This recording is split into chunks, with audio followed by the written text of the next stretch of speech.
బంగ్లాదేశ్లో ఈ ఏడాది ఆగస్టు 5వ తేదీన షేక్ హసీనా ప్రభుత్వం కుప్పకూలిన తర్వాత నుంచి మైనార్టీ హిందువుల పరిస్థితి దారుణంగా తయారయ్యింది. హిందువుల దేవాలయాలను ధ్వంసం చేయడం, హిందువుల దుకాణాలను ధ్వంసం చేయడం, హిందూ మహిళలపై అత్యాచారాలు సర్వసాధారణమైపోయాయి. దీనిపై బంగ్లా ప్రభుత్వానికి ఫిర్యాదు చేసినా అక్కడ యూనూస్ సర్కార్ పెద్దగా పట్టించుకోవడం లేదు. పైపెచ్చు దాడులు మరింత పెరిగిపోతున్నాయి. తాజాగా బంగ్లాదేశ్ ఇస్కాన్ మత గురువు కృష్ణదాస్ ను అరెస్ట్ చేసిన తర్వాత పరిస్థితులు మరింత దిగజారిపోయాయి.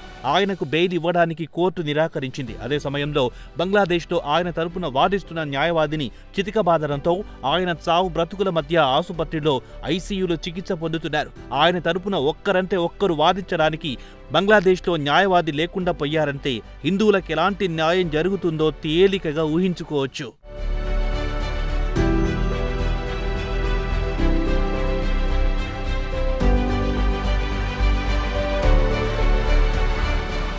తాజాగా శనివారం తెల్లవారుజామున 2 గంటల నుంచి 3 గంటల మధ్య ఇస్కాన్ టెంపుల్పై దాడులు జరిగాయి. దేవాలయంలో ప్రవేశించి విధ్వంసం సృష్టించారు. దుండగులు దేవాలయాల్లో విగ్రహాలను ధ్వంసం చేయడమే కాకుండా నిప్పు పెట్టారు. దీన్ని బట్టి చూస్తే బంగ్లాదేశ్లో మైనార్టీలపై దాడులు ఏమాత్రం తగ్గడం లేదని తెలుస్తోంది.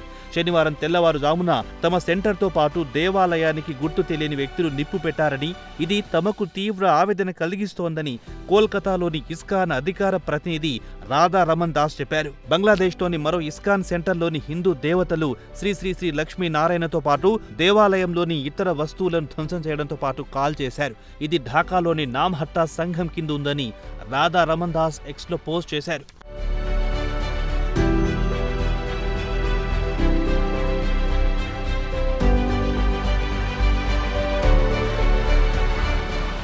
శనివారం నాడు తెల్లవారుజామున 2-3 గంటల మధ్య దుండగులు శ్రీ శ్రీ రాధాకృష్ణ దేవాలయం, శ్రీ శ్రీ మహాభాగ్యలక్ష్మి నారాయణ దేవాలయం, ఈ 2 దేవాలయాలు హరే కృష్ణ నామ్హట్టా సంఘం కిందికొస్తాయి. కాగా ఇవి దౌర్ గ్రామంలో ఉన్నాయి. తురాగ్ పోలీస్ స్టేషన్ పరిధిలోకొస్తాయి. దేవాలయం వెనుక భాగం నుంచి టిన్ రూఫ్ ను ఎత్తి పెట్రోల్ పోసి తగులబెట్టారు. ఇదిలా ఉండగా బంగ్లాదేశ్లో ఇస్కాన్ చీఫ్ చిన్మయ్ కృష్ణదాస్ ను గత నెల ఢాకాలో అరెస్ట్ చేయడాన్ని ఇండియాలోని పశ్చిమ బెంగాల్తో పాటు దేశంలోని పలు నగరాల్లో నిరసన ప్రదర్శనలు నిర్వహించారు.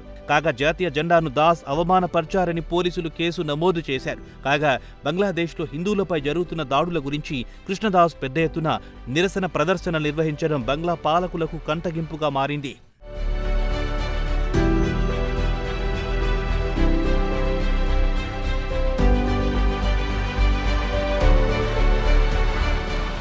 ఇదిలా ఉండగా బంగ్లాదేశ్లో ఉన్న ఇస్కాన్ సెంటర్ను, దేవాలయాలను అక్కడి ముస్లిం మత ఛాందసవాదులు బలవంతంగా మూసివేయిస్తున్నారని ఇస్కాన్ ఆరోపిస్తోంది. కాగా బంగ్లాదేశ్లో హిందువులపై జరుగుతున్న దాడులతో పాటు ఇస్కాన్ దేవాలయాలపై దాడులు, కృష్ణదాస్ అరెస్టు గురించి లోక్సభలో బీజేపీ సభ్యులు సభ దృష్టికి తెచ్చారు. కాగా బంగ్లాదేశ్లో హిందువులపై జరుగుతున్న దాడుల క్రమంలో పశ్చిమ బెంగాల్లోని ప్రైవేట్ ఆసుపత్రులు, డాక్టర్లు బంగ్లాదేశ్ నుంచి వచ్చే రోగులకు చికిత్స అందించమని స్పష్టం చేశారు. అలాగే మాల్డాలో కూడా బంగ్లాదేశ్ నుంచి వచ్చే అతిథులకు గదులివ్వమని తెగేసి చెప్పాయి.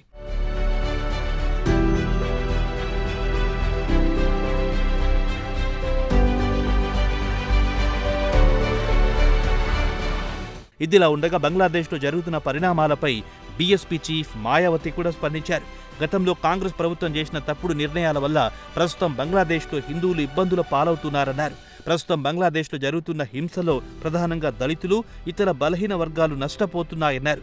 పరిస్థితులు అదుపు తప్పుతున్నందువల్ల అధికారంలో ఉన్న బీజేపీ రంగంలో దిగి అక్కడి దళితులను కాపాడాలని కోరారు. లేదంటే వారిని తిరిగి ఇండియాకు రప్పించాలని డిమాండ్ చేశారు. కాంగ్రెస్ పార్టీ తప్పుడు నిర్ణయాల వల్ల ప్రజలు ఇబ్బందుల పాలవుతున్నారన్నారు మాయావతి.